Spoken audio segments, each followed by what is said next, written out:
That, I often say that if I hear the phrase rites of passage movies again, I'll go mad, because I'm never very sure what it means. Kind of coming of age movie. You've made a few of these. Do you think that directors know much about, or writers, grown-up writers, know much about teenagers and how they actually do come of age? No, I think that most of the movies I see about teenagers are really pretty wrong, and I don't see, I think that it's just an adult's idea of what they want their teenagers to be like, or what, and I don't get it. It kind of bothers me, but I've always tried to avoid those and stuck to what I believe to be pretty real. What do you think they get wrong about teenagers?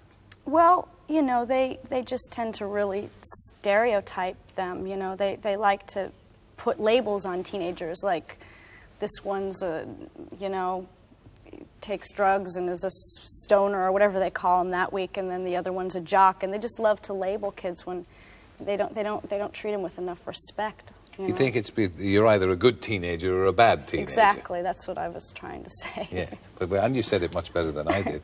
But you were born, you called Winona because you were born in a silly-sounding town in Minnesota. Yes, yeah. yes. Minnesota's the back of beyond, isn't it, really? Oh, it's one of my, I love it there. Yeah. It's a long way from everywhere, though. Yeah, it's like kind of, it's real out in the middle of the country. How'd you get from Winona, Minnesota, to Los Angeles, California? Well, I never grew up in Minnesota. I was born there because my mom is from there and she was visiting, and I just kind of came out. And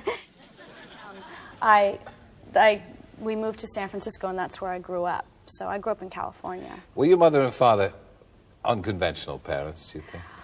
Well, not really. I mean, they've been called unconventional. It depends on what you mean by unconventional. They, you know, of course, they were active in the 60s, so they got, you know, labeled as hippies when really they weren't hippies. They were just kind of more on the intellectual side of the 60s than the other side. They weren't flower children? No, they weren't. They were, but of course people like to make it sound like they were. And I mean, I grew up in a household where we had, you know, rules like everybody else, and you know, it was pretty conventional, I would think, you know. Were they just strict? had a little more.